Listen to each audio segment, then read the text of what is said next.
आलमगिरी योगपीठ धर्मक्षेत्र वाढवणार। पीठाधीश जगद्गुरू बसवकुमार स्वामीजी। महात्मा बसवेश्वरांनी 12व्या शतकात लिंगायत धर्माची स्थापना करून संपूर्ण मानवजातीला धर्माचे आचरण सोयीस्कर केले आहे। आजच्या युगात लिंगायत धर्माची तत्त्वे ही मानवजातीला उपयुक्त ठरत आहेत। आलमगिरी येथील परिसराचा विकास करण्यासाठी मी विडा उचलला आहे, असे पीठाधीश जगद्गुरू बसवकुमार स्वामीजी यांनी आपल्या आशीर्वचनात सांगितले। यावेळी कुंडल संगमाच्या पीठाध्यक्षा गंगा माताजी म्हणाल्या की लिंगैक्य डॉक्टर माता महादेवी यांचे स्वप्न पूर्ण करण्यासाठी सर्वांनी एकत्रित यावे। तर डॉक्टर भीमराव पाटील सर यांनी आपल्या व्याख्यानातून 770 शरणांच्या इतिहासातून लिंगायत धर्माची पाने उलगडली।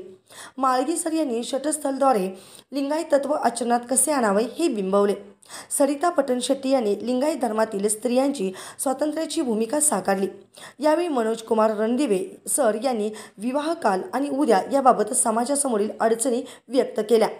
दिनांक 13 व 14 एप्रिल रोजी लिंगायत गणमेळावा आलमगीर योगपीठ आळते तालुका हातकणंगले या ठिकाणी धार्मिक वातावरणात संपन्न झाला। या धार्मिक कार्यक्रमात समाजात उत्कृष्ट काम करणाऱ्या व्यक्तींना संस्थांना पुरस्कार देऊन त्यांचा यथोचित सन्मान व सत्कार करण्यात आला।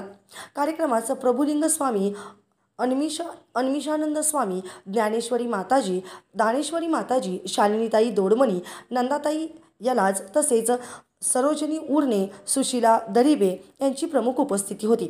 या कार्यक्रमास महाराष्ट्र, कर्नाटक व सीमा भागातील बहुसंख्य समाजबांधव उपस्थित होते। या 2 दिवसीय कार्यक्रमात महात्मा बसवेश्वर यांच्या वचन साहित्याची माहिती व मार्गदर्शन करण्यात आले।